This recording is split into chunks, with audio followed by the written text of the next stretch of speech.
The Washington Commanders not only are in prime position to build around superstar rookie quarterback Jayden Daniels, but have already had a great offseason, adding not 3, not 4, but 5 potential day one starters in free agency, and are now planning to do something wild in this year's NFL draft. And I believe I know exactly what they're going to do. And in this video, we're going to break down not only that, not only who they might be drafting, but more importantly, I'm going to tell you exactly why this offseason so far, they have dominated. And I feel like no one is really talking about it. And honestly, I think they made the greatest move of this year's offseason, picking up a massive left tackle, one of the best ones in the NFL, which we'll talk about in a minute. But when you talk about the most important things in the NFL, there's two things, right?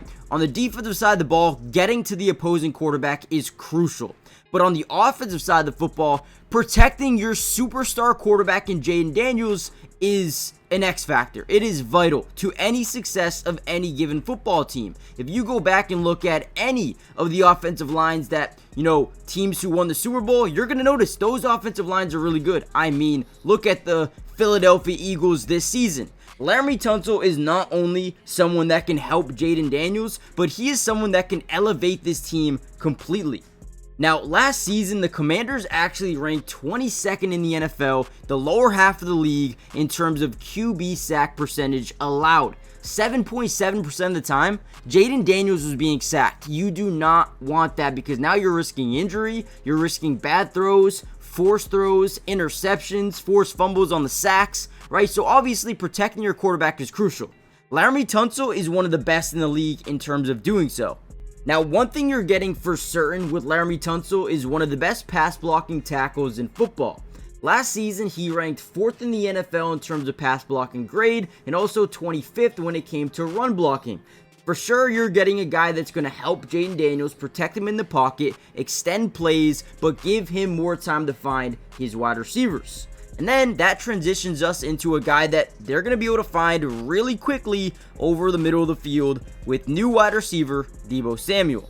Now, Deebo Samuel is a very interesting player in my opinion, and if you ask any 49er fan, he is one of the worst wide receivers they have seen of all time. And yes, he is coming off a really bad season where he had a lot of drops and wasn't very productive, but we know at his very best, this dude is a dynamic Swiss Army knife wide receiver who can line up in multiple different spots. He can play on the outside, he can play in the slot, he can play in the backfield as a running back. The dude can add so much versatility to your football team, and I think fitting in with this Jayden Daniels, Cliff Kingsbury offense, who likes to run a lot of quick passes when it comes to quick slants, shallow crosses, bubble screens, smoke screens, swing screens. I think Deebo Samuel is absolutely perfect and could be electric when it comes to coming to Washington, right? Making plays happen after the catch.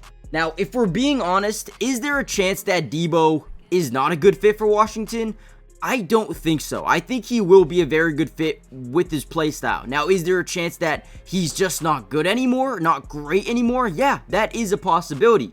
And they took that risk. They didn't really give up too much value for him at all, if we're being completely honest. And he is a massive upgrade to what they had. So, do I think it was a bad trade? No. Do I think he'll help them? Yes. Do I think he'll be a Pro Bowler? Probably not. But at the end of the day, you don't need him to be a Pro Bowler wide receiver as the second guy behind Terry McLaurin. So in my opinion, yes, the Deebo Samuel trade might not be, something that makes them a Super Bowl winner, but does it help them? 100%. Now, when you take a look specifically at what they added to the defensive side of the ball, this is when things start to get really exciting. And again, I'll break down some of the additions I really like before we dive into the draft. But you start off with guys like Javon Kinlaw. I love this signing, and I'll tell you exactly why in a minute. You also bring in Eddie Goldman, Jacob Martin, a really good edge rusher for depth reasons.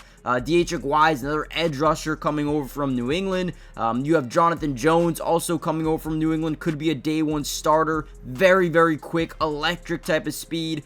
You lose Jeremy Chin. Replace him with Will Harris, who maybe not as dynamic and versatile, but still a very productive player. And overall, again, I could see 3 of these guys potentially being day one starters, with the other 3 being guys who are going to rotate in and be dynamic right away off the bench. Now, first of all, I love Javon Kinlaw. I know a lot of people are not a fan of this signing specifically for the Washington Commanders, but he adds versatility. He's a work ethic, workhorse type of guy who just wants to win every single rep. Now, before I really break down what Javon Kinlaw adds to this team and why I really like it, do me a big favor, guys.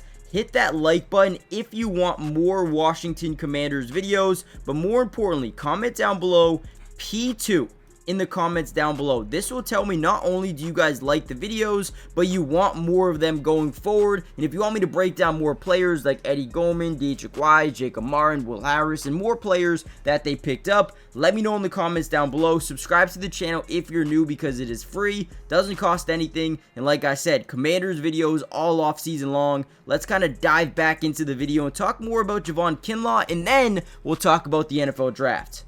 Now, I'm just going to be transparent as possible. Javon Kinlaw is a guy I like for the Washington Commanders because, quite frankly, the Philadelphia Eagles just gave you the blueprint. How do you win championships? Dominate the trenches, have a great offensive line. You see the Commanders already added Laremy Tunsil. But also, you need to have depth along the defensive line. You need guys that can rotate in, sustain good rest, and be able to come in on third downs, in late fourth quarter, late third quarter, right? They need guys that can rotate in. Javon Kinlaw might not even need to be a day one starter, right? Yes, you're paying him a good amount of money, but this is a guy who had 30 pressures last year as an interior defensive lineman. Now, all of a sudden, your defensive line looks like Dorrance Armstrong, Daron Payne, Jerzon Newton, Eddie Goldman, Javon Kinlaw, Jacob Martin, Deatrich Wise. The one thing they did was say, alright, we're going to take this blueprint and we're going to run with it. Not only is Javon Kinlaw a guy that I love in terms of getting to the quarterback, he might not be a 3-down guy. That's fine.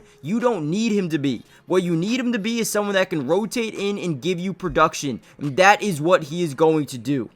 But when it comes to the NFL draft, there are 3 guys that I'm going to highlight for you. One being Emeka Egbuka from Ohio State. Now, I get it. Adding Debo, having Terry McLaurin, wide receiver isn't the biggest need in the world. But if now you have these 3 wide receivers, not only are you looking at probably one of the best wide receiver cores in the NFL for the next couple of years, but you're looking at long-term production with Emeka Egbuka, building chemistry with Jayden Daniels early in his career. Now, again, I don't know if he'll be there, but if he is, I think this dude is an absolute stud. This dude has amazing catch radius, right? He's got great ability to just get up the field, great route runner, great timing.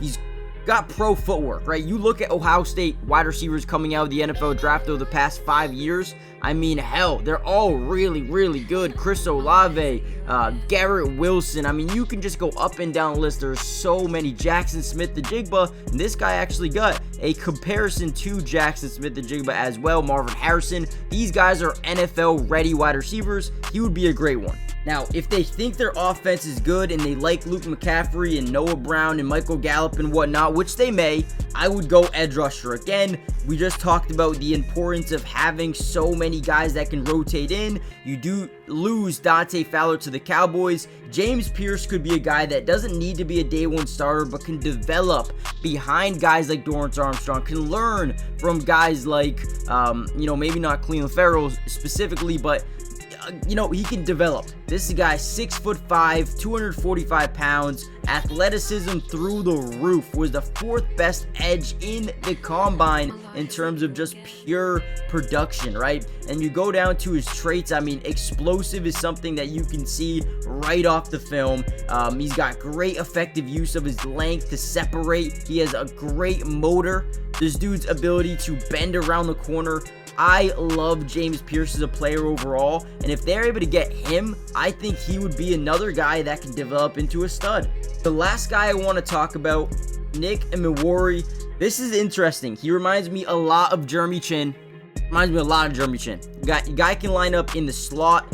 He can line up in the box. He can line up on the outside.